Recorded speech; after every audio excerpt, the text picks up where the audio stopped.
Okay, today we are going to go back a little bit and review scale factors. The question we're going to be answering is how can scale factors be used to solve problems? And here's an error analysis to start us off. It says on a map, two cities are 4.5 inches apart. The map uses a scale where 2.5 inches equals 22 miles. How many miles apart are the two cities in reality? So, you have two jobs, as usual with these type of problems. First is to actually answer the problem correctly, and second is to figure out the mistake. Go ahead and pause it and do that now. Okay, so when I look at this person did a lot of things right. So the ticket is right here. It's 2.5 inches for 22 miles. That's correct. And we also know it's 4.5 inches. That's correct. As I scroll down and look at more of their work, though, it becomes pretty obvious what the mistake is. When you cross multiply 22 times 4.5, you definitely get 99. But I don't understand what happened here. It looks like they tried to convert 2.5 into an improper fraction and ended up with 21 over 2. That doesn't make any sense. If you have to convert 2.5, 2 times 2 is 4 plus 1 is 5, that would be 5 halves, which is a lot different than 21 over 2, which is going to lead you down a really bad path. And the point of this is, on problems like this today, when you have a calculator, you need to use it. There is no reason why this person should have tried to convert this to an improper fraction when you simply could have put 2.5 right into your calculator. So the problems we're going to work with today with scale factor, you have the use of a calculator for. So we're going to look at a couple examples. It says on a map, two cities are 4.5 inches apart. If the map uses a scale where 0.75 inches equals 22 miles, how many miles apart are the cities? Now, we've been stressing this all year, and we can't stress it enough, that if you do not take the time to set up your ticket and find where the units are being compared, there is no way that you can get these problems correct. The first thing that you have to do is set up your ticket. So in this problem, it's 0.7 inches are the same as 22 miles. So that's the first thing we're setting up here, is all of our information. Then we find the other piece of information, 4.5 inches. So we're keeping our inches together. It doesn't necessarily matter where you put each unit as long as you keep your inches together and your miles together. From here, we've done this problem hundreds of times. We cross multiply and we have 0.75 x, because 0.75 times x is 0.75x, equals or is the same as 4.5 times 22, which is 99. And you'll notice this is the problem that we solved on the activator. So you're going to see the correct solution here. Well, if 0.75 times x is the same as 99, the inverse is division. So we are going to divide each side by 0.75, and 99 divided by 0.75 is 132. And I guess this is slightly different than the previous problem. However, the steps are exactly the same. You set up your ticket. You cross multiply. 0.75 times x is 0.75x. 22 times 4.5 is 99. And then it just becomes a one-step equation. You'll divide each side by 0.75, which allows these to cancel, leaving your variable by itself or isolated. And 99 divided by 0.75 is 132. The next problem. A student is walking a 10-mile path to raise money for cancer research. If the student is able to travel 4 miles in 2.25 hours, how long will it take the student to finish walking the path? Well, the important information here, again, is recognizing what's being compared. And normally that's in the same sentence. So when I read the first sentence, a student is walking a 10-mile path to raise money for cancer research. That is not comparing that 10 miles to anything. It's just telling us the total is 10 miles. However, in the next sentence it says, if the student is able to travel 4 miles in 2.25 hours, how long will it take the student to finish walking the path? Well, that's the ticket right there. It's telling us it's taking 2 1/4 hours to walk 4 miles. So if we walked another 4 miles, it would take another 2 1/4 hours, and so on. That's important because now we can use that information to solve the problem. 4 miles can get walked in 2 1/4 hours. And what we want to know is how long, we don't know how many hours, it will take us to walk 10 miles, which is that third piece of information from the problem.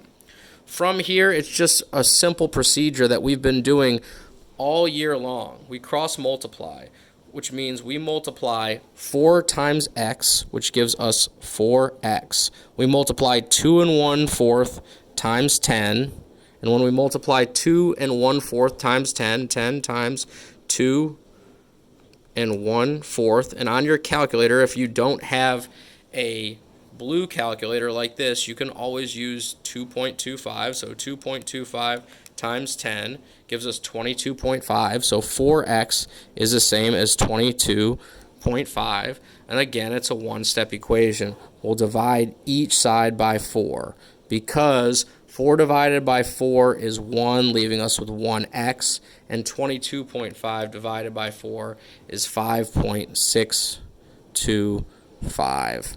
Which is the answer to this problem. Okay, here are 3 problems. I'm going to back the camera up a little bit. Go ahead and pause it to try these 3 problems now. Okay, as you're working these problems, here are your tickets. The first problem is comparing centimeters to feet. 3/4 centimeters for 2 1/3 feet, and you're given 3 1/2 centimeters, and you don't know how many feet. The second problem is comparing inches and kilometers. 2 inches is worth 4.5 kilometers. You have 5.6 inches, and you don't know the amount of kilometers. And the third one, 3/4 acres in 1 2/5 hours, and you're trying to figure out how many acres, x, n, a, whatever variable, for 8 hours. Notice that in these problems, a variable can be located in a different place. The most important thing is that you line up your tickets. The rest of the problem is extremely simple. You cross multiply. For example, in the first one, you would do 3 1/2 times 2 1/3, which gives you 8 1/6. So this right here, when you cross multiply for number 1, would give you 8 1/6 equals 3/4 x. And then you would divide each side by 3/4 to get your answer. In the one in the middle, you have inches and kilometers. Again, you cross multiply. 4.5 times 5.6 gives you 25.2. 2 times x is 2x. And then you're left with a one-step equation where you'll just divide each side by 2. In the third one, 3/4 times 8 gives you 6. 1 2/5 times x gives you 1 2/5 x. And then to isolate, you'll just divide each side by 1 2/5. The most important thing is being able to set up the tickets accurately, because the math is basically elementary from there. Okay, last example here before you try the work. It says a 4-inch by 6-inch picture was proportionally enlarged as shown. What is the length of the unmeasured side, and what was the scale used to enlarge the picture? Well, when I take a look at this, I see 2 pictures. The one on the left, I have both dimensions labeled, and the one on the right, I only have 1 dimension labeled. I'm looking for the other one. So it doesn't necessarily give us a ticket because we're talking about 4 inches by 6 inches.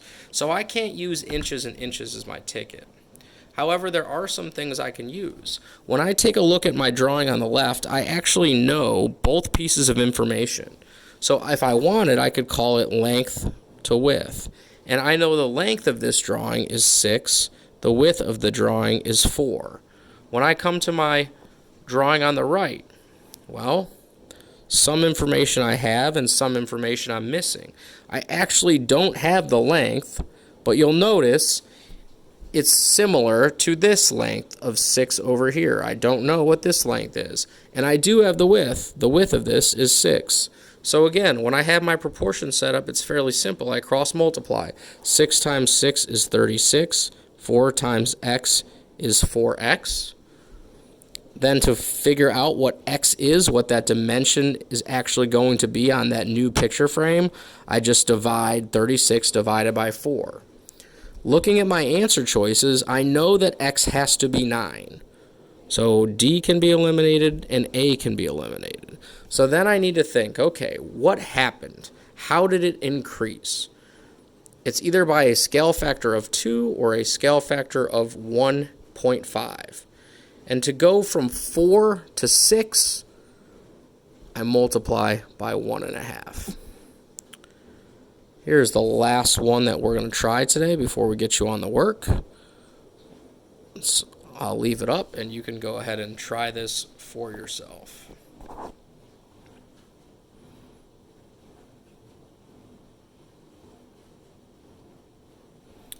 Okay, so the ticket here is pounds and pounds. But when I read this, we're actually talking about a model submarine and the real submarine. So a model and an actual real submarine. And I got some information. I have this right here and I have this. Now, anytime they're giving you an equal sign, it's telling us that 1/2 pounds is worth 50 pounds. And when I think about it, okay, well, I know a real submarine and a model. I know the model is going to be the smaller one. So my model is here and my real submarine is here. And what that means is every 1/2 pound that that model weighs is worth 50 pounds of the real submarine. And I know that the real submarine weighs 5,321 pounds. How heavy was the model? That's what I'm trying to figure out. So I cross multiply and I do 1/2 times 5,321 and I get 2,660.5 equals 50n, because 50 times n is 50n. And from here, I'm dividing each side by 50.